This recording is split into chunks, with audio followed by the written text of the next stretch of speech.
जय बाबा जी।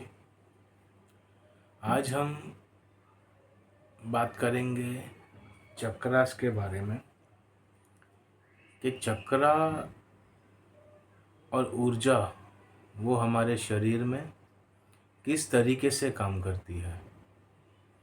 जैसे कि हम हमेशा कहते आए हैं साइंस के हिसाब से और स्पिरिचुअलिटी के हिसाब से, डॉक्टर्स के हिसाब से, कि हमारा शरीर एक मशीन है। तो ये एक कॉमन बात है कि मशीन को चलने के लिए कुछ मैकेनिकल पार्ट्स चाहिए रहते हैं, जैसे लीवर, गियर। जैसे गियर वगैरह हो गया, तो गियर गियर चक्रास जो होते हैं वो एक प्रकार के गियर है हमारे शरीर के अंदर। जैसे कि टोटल 112 होते हैं बॉडी के अंदर, उसमें से मेन जो है वो 7 होते हैं और 2 जो होते हैं वो हमारे शरीर के बाहर, हमारे सर के ऊपर की तरफ होते हैं। ठीक है, ये हर एक चीज़ हर एक को पता है कौन से चक्रास, मेन 7 चक्रास जो है वो कहाँ पे है, किस उनके गुण क्या है, कलर क्या है, मंत्र क्या है। लेकिन टेक्निकली वो कैसे काम करते हैं, हम को ये पता है कि हमारे शरीर को चलाने के लिए ऊर्जा लगती है। कोई भी मशीन को चलाने के लिए फ्यूल लगता है। तो हमारे शरीर को चलाने के लिए जो ऊर्जा, जो फ्यूल हमें चाहिए वो है प्राण शक्ति। बाकी छोटी मोटी ऊर्जा वो खाने में से हमें मिलती है, पीने से मिलती है, लेकिन ज़्यादातर तो 95% जो हमारा बॉडी जिस फ्यूल पे चलता है वो है प्राण शक्ति। इंग्लिश में कह सकते हो कॉस्मिक एनर्जी, कोई इसे ची एनर्जी कहता है। तो प्राण शक्ति जो है वो हमें 2 प्रकार से मिलती है। एक होती है जो हर एक व्यक्ति, हर एक जीव को मिलती है, चाहे वो चींटी हो, हाथी हो, मनुष्य हो, पेड़ हो, हर एक जीव, मछली हो, पक्षी हो, माइक्रो ऑर्गेनिज्म भी क्यों ना हो, हर एक जीव को प्राण शक्ति मिलती है यूनिवर्स के थ्रू।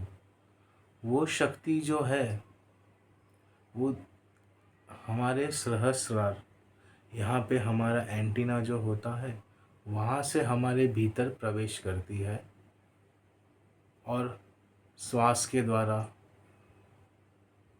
हमारे भीतर प्रवेश करती है। जब हमारी बॉडी रिलैक्स होती है रात को, तो वो फ्यूल टैंक जो है वो फुल हो जाता है।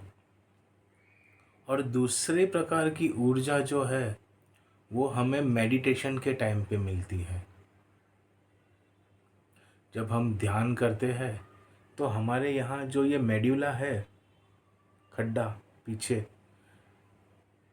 या फिर स्पाइनल कॉर्ड का पहला या फिर आखिरी मणका कह सकते हो, लास्ट और first vertebra of spinal cord is known as medulla.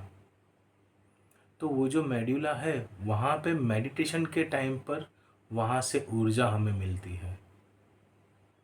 आज जो मेडिटेशन कर रहे हैं उन लोगों ने अनुभव किया रहेगा कि अगर वो 1 घंटे के लिए या आधे घंटे के लिए मेडिटेशन में बैठते हैं तो क्या होता है, पूरा आधा घंटा तो मेडिटेशन नहीं लगता।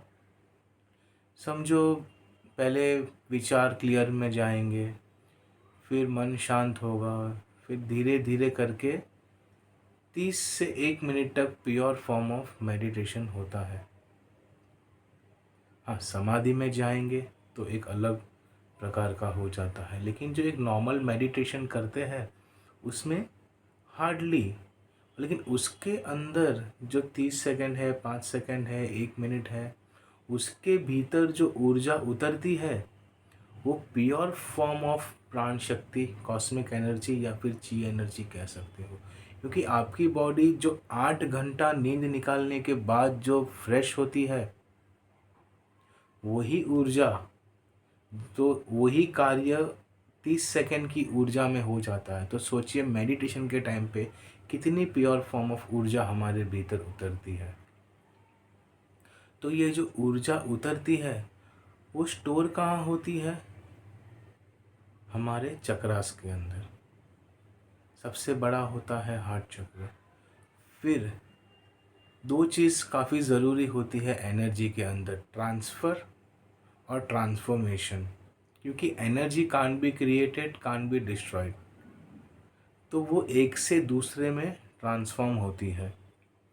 जैसे कि हमने कुछ खाया तो हमारा जो मणिपुर चक्र है वो क्या करता है? ऊर्जा को ट्रांसफॉर्म करता है।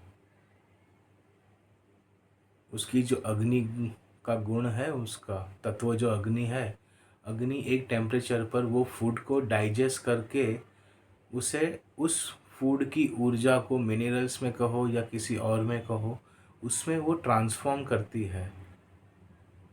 तो जैसे ही वो ट्रांसफॉर्म हो जाती है, समझो अगर मणिपुर में ट्रांसफॉर्म हुआ लेकिन कहीं और पहुंची ही नहीं वो ऊर्जा, तो मणिपुर ओवरलोड हो जाएगा और फिर वो वापस जाम हो जाएगा।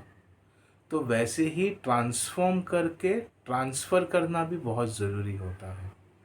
तो धीरे धीरे वो सारे चक्र जो 112 चक्र है, मैं एनर्जी की बात कर रहा हूँ, प्राण शक्ति की। ब्लड सर्कुलेशन फिजिकल बॉडी करती है, मिनरल्स फिजिकल बॉडी में जाएंगे, लेकिन जो ऊर्जा जो है वो कैसे ट्रांसफ़र होती है एक से। तो जो 112 चक्रास है उसमें उस खाने की ऊर्जा, जो खाने से जो ऊर्जा बनी वो ट्रांसफॉर्म होती है और फिर ट्रांसफ़र होती है।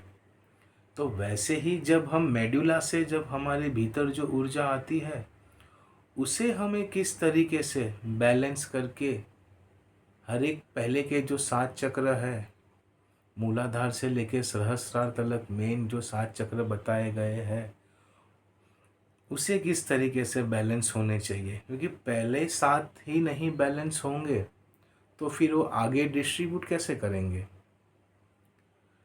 तो चक्रा और ऊर्जा कैसे हमारे भीतर कनेक्टेड है, यही हम स्पिरिचुअल साइंस सेंटर जो है उसके भीतर हम यही कर रहे हैं कि चक्रास है, फिर उसके बाद ऑरा आता है।